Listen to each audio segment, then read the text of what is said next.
The Soviet Union was arming Cuba with ballistic missiles. Missiles which would put the eastern United States within range of a swift and disastrous nuclear attack. Historians have chronicled that this was the first evidence of the Soviet threat presented to President Kennedy by American intelligence. But in reality, NSA listening posts had been monitoring Cuba's arms buildup as early as 1960. The communications it intercepted concerned suspicious Soviet ships heading for Havana. For 2 years, NSA eavesdroppers heard Cubans discuss shipping procedures which spelled trouble.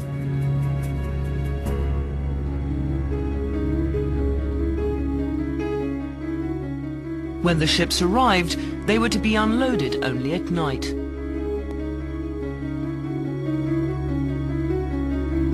Deliveries were to roll away from the pier under black canvas and heavy guard, out of sight of onlookers.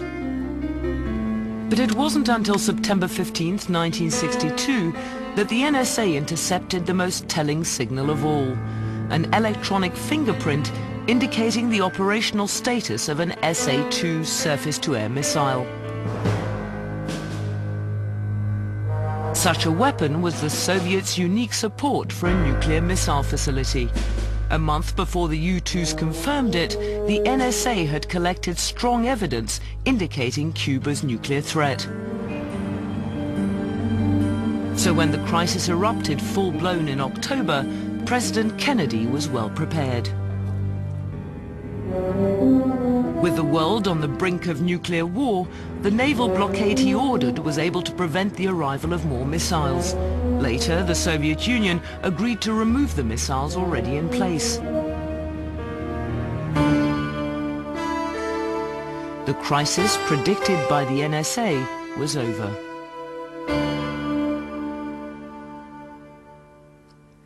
From the early skirmishes of the Cold War to the present day, employees of the NSA have served in silent obscurity. Because much of cryptology is a cerebral endeavor, many perceive it as spycraft without risk. But the NSA has often had to place its people in harm's way. With a total of 152 fatalities to date, it's suffered more casualties than any other American intelligence service. The inherent danger of signals intelligence is that not all secret communications can be collected remotely. Net control, this is critical source. I read you. Can you identify the tanks, over?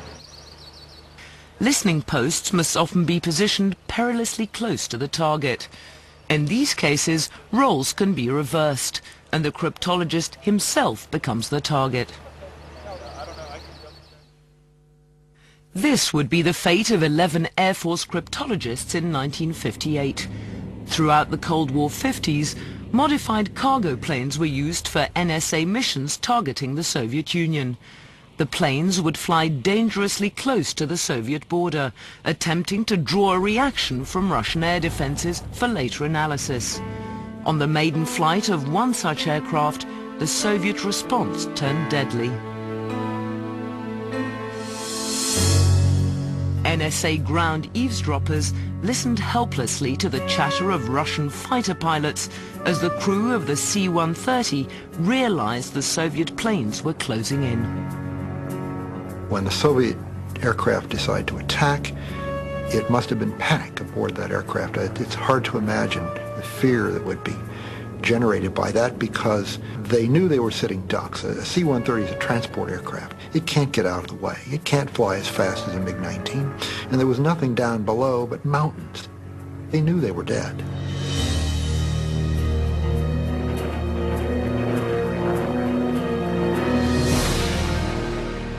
What was left of RC-130 came down in Soviet Armenia. The entire crew of 17, including the 11 cryptologists, became unsung heroes of the Cold War. 3 years later, a 25-year-old intelligence specialist from Tennessee would become the first casualty of another war. James T. Davis was the Army's first cryptologist in Vietnam and the first American to fall there. In 1961, Davis arrived in Vietnam, 3 years in advance of America's full military commitment. His assignment was to locate elusive communist guerrillas by homing in on their radio transmissions. The danger was that his direction-finding equipment would function effectively only if he were perilously near the enemy. Davis was in constant danger when he was in Vietnam because the direction-finding equipment that he had to operate within about 6 miles of the Viet Cong transmitter. And if you're within 6 miles of the Viet Cong transmitter, you could be within a few hundred yards of the main force.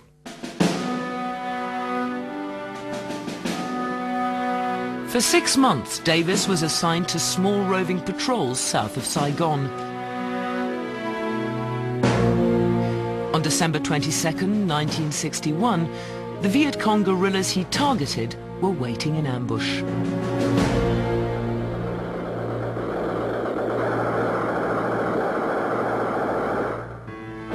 Davis and 9 South Vietnamese soldiers were cut down in a hail of gunfire. A sole survivor escaped to report the massacre. Davis was the first of 59 cryptologists killed during the war. The spectre of Vietnam is etched into the NSA's memorial, but the most deadly single incident in the history of cryptology occurred in another war a world away. On June 5, 1967, the Middle East erupted into what became known as the Six-Day War.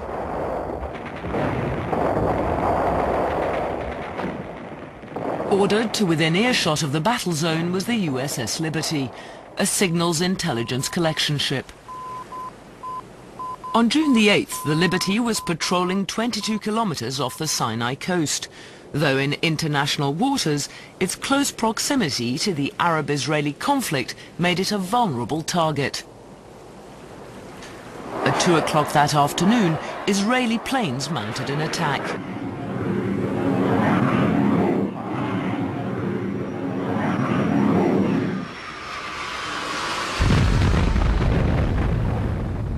As the Liberty was engulfed by fire, Israeli torpedo boats joined the attack.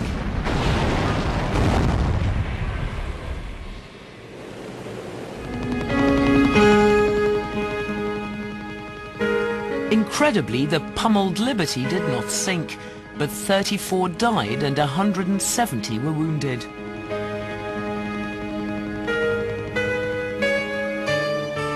The next day, as the crippled vessel limped towards Malta, Israel offered apologies. Its military leaders claimed it had mistaken the American vessel for an Egyptian transport, the El Khazir. When I heard about it, I was sad, and I was not the only one. There was no cause, there was a mistake, and it's a pity that, good people are being killed by a mistake. Some historical analysis has suggested otherwise.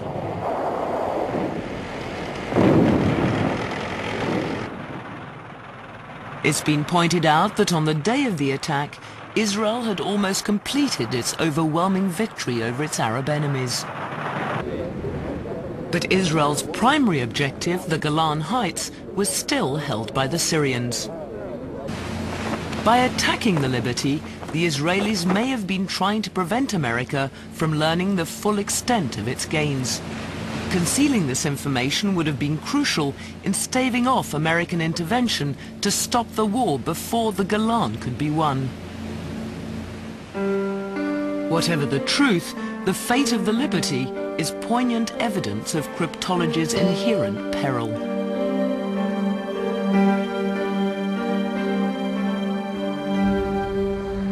I think the Liberty incident reminds us of something that we never should forget.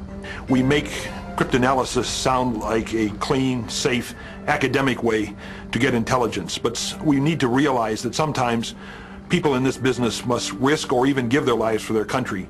In many ways, they are the quietest of the silent heroes.